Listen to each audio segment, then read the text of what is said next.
السلام عليكم، مرحبا بكم في كوزينة ليلى. غنتقاسم معكم اليوم واحد كيكه ساهله كتوجد في رمشه عين بدون دقيق ابيض وفيها غير بيضه وحده ومقادير موجوده تقريبا في كل بيت، ما كتحتاج شي حاجه صعيبه وكتجي زوينه بزاف، كتجي خفيفه ومرمله بحال قلتي بسبوسه وكيكه.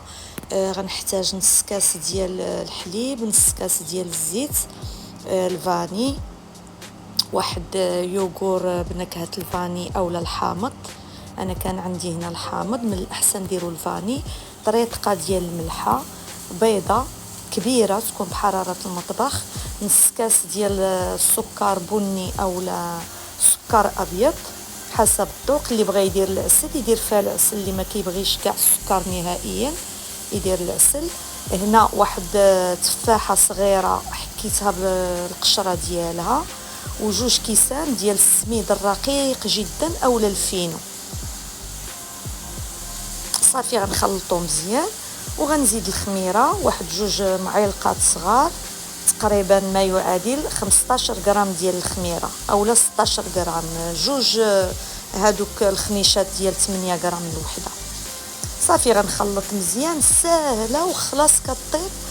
هنا غناخذ واحد لومول، من الاحسن خذوا هاد لومولا طاخت اللي كيتحل. غندهنو بالزبده مزيان، ومن الاحسن تكون حيوانيه كتعطي واحد المذاق زوين فيها. صافي غنبسطها هكا بشي معلقه ولا بلا سباتول،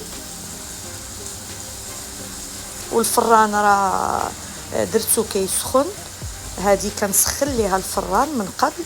صافي غندير واحد تفاحه اخرى مبشوره بالقشره ديالها تكون صغيره، وهنا خديت زبيب غسلته ونشفتو، درتو اي حاجه عندكم تقدروا ديروها، التمر، شريحه، زبيب اللي عندكم ديروه فيها. وهنا غناخذ واحد جوج معالق ديال سنيده غليظه درت فيها لافاني.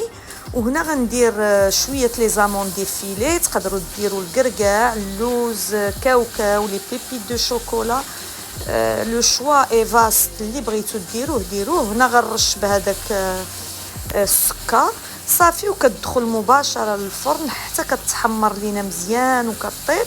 وهنا غنسقيها شويه من الفوق بخطيطات ديال العسل، اللي كيبغي الحلاوه يدير العسل بزاف، انا درت غير واحد الشويه. صافي وغنخليها حتى تبرد، وها هي كيفاش كتجي رائعه، كتستاهل التجربه، وخصوصا ساهله وما كتاخذش لينا وقت طويل. بالصحه والراحه.